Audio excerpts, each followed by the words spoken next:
ಒಂದೆಡೆ ವಕ್ಫ್ ಕಾಯ್ದೆಗೆ ತಿದ್ದುಪಡಿ ತಂದಿರೋದನ್ನ ವಿರೋಧಿಸಿ ಮುಸ್ಲಿಮರು ದೇಶಾದ್ಯಂತ ಬಿಜೆಪಿ ಸರ್ಕಾರದ ವಿರುದ್ಧ ಪ್ರತಿಭಟನೆ ಆರಂಭಿಸಿದ್ದಾರೆ. ಮತ್ತೊಂದೆಡೆ ಸ್ವತಃ ಪ್ರಧಾನಿ ನರೇಂದ್ರ ಮೋದಿ ಅವರ ಲೋಕಸಭಾ ಕ್ಷೇತ್ರದಲ್ಲಿನ ವಾರಾಣಸಿ ದಕ್ಷಿಣದ ಬಿಜೆಪಿ ಶಾಸಕ ನೀಲಕಾಂತ್ ತಿವಾರಿ ಮಸೀದಿಯಲ್ಲಿ ಕಸ ಗುಡಿಸಿದ್ದಾರೆ. ಇದು ಈಗ ಉತ್ತರ ಪ್ರದೇಶದ ರಾಜಕೀಯದಲ್ಲಿ ತೀವ್ರ ಸಂಚಲನಕ್ಕೆ ಕಾರಣವಾಗಿದೆ. ಗುಜರಾತ್ನ ಅಹಮದಾಬಾದ್ನಲ್ಲಿ ಈಗ ಕಾಂಗ್ರೆಸ್ ಅಧಿವೇಶನ ಆರಂಭವಾಗಿದೆ. ದೇಶದ ವಿವಿಧೆಡೆಯಿಂದ ಪ್ರಮುಖ ಕಾಂಗ್ರೆಸ್ ನಾಯಕರು ಈ ಅಧಿವೇಶನದಲ್ಲಿ ಪಾಲ್ಗೊಳ್ಳಲು ಆಗಮಿಸಿದ್ದಾರೆ. ಆದರೆ ಅಧಿವೇಶನದ ವೇಳೆ ಹಿರಿಯ ಕಾಂಗ್ರೆಸ್ ನಾಯಕ ಪಿ ಚಿದಂಬರಂ ಬಿಸಿಲಿನ ತಾಪಕ್ಕೆ ಬೆಂದು ಮೂರ್ಛೆ ಹೋಗಿದ್ದಾರೆ. ಹೀಗಾಗಿ ಅವರನ್ನ ತಕ್ಷಣವೇ ಸಮೀಪದ ಆಸ್ಪತ್ರೆಗೆ ಕರೆದೊಯ್ದು ಚಿಕಿತ್ಸೆ ನೀಡಲಾಗಿದೆ.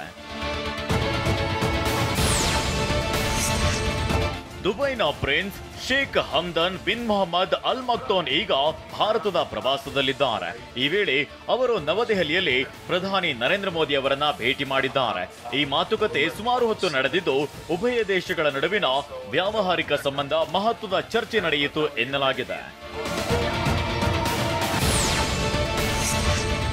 ಭಾರತದ ರಾಷ್ಟ್ರಪತಿ ದ್ರೌಪದಿ ಮುರ್ಮು ಈಗ ಪೋರ್ಚುಗಲ್ ಪ್ರವಾಸದಲ್ಲಿದ್ದಾರೆ. ಈ ವೇಳೆ ಲಿಸ್ಬನ್ನಲ್ಲಿರುವ ಮಹಾತ್ಮ ಗಾಂಧಿ ಪ್ರತಿಮೆಯ ಸ್ಥಳಕ್ಕೆ ಭೇಟಿ ನೀಡಿದ ಮುರ್ಮು ರಾಷ್ಟ್ರಪಿತನಿಗೆ ಪುಷ್ಪಾರ್ಚನೆ ಮಾಡುವ ಮೂಲಕ ಗೌರವ ಸಲ್ಲಿಸಿದ್ರು. ನಂತರ ಪೋರ್ಚುಗಲ್ ಪ್ರಧಾನಿ ಲೂಯಿಸ್ ಮಾಂಟೆನ್ಗ್ರೋ ಅವರನ್ನ ಭೇಟಿಯಾಗಿ ದ್ವಿಪಕ್ಷೀಯ ಮಾತುಕತೆ ನಡೆಸಿದ್ರು. ಅಂದಹಾಗೆ ಭಾರತದ ಉನ್ನತ ಸ್ಥಾನದಲ್ಲಿರುವ ವ್ಯಕ್ತಿಯೊಬ್ಬರು ಪೋರ್ಚುಗಲ್ಗೆ ಭೇಟಿ ನೀಡಿರೋದು ಕಳೆದ 27 ವರ್ಷಗಳಲ್ಲಿ ಇದೇ ಪ್ರಥಮ. ಮಾಜಿ ಕ್ರಿಕೆಟಿಗ ಕೇದಾರ್ ಜಾಧವ್ ರಾಜಕೀಯಕ್ಕೆ ಎಂಟ್ರಿ ಕೊಟ್ಟಿದ್ದು ನಿನ್ನೆ ಬಿಜೆಪಿಗೆ ಸೇರ್ಪಡೆಯಾಗಿದ್ದಾರೆ.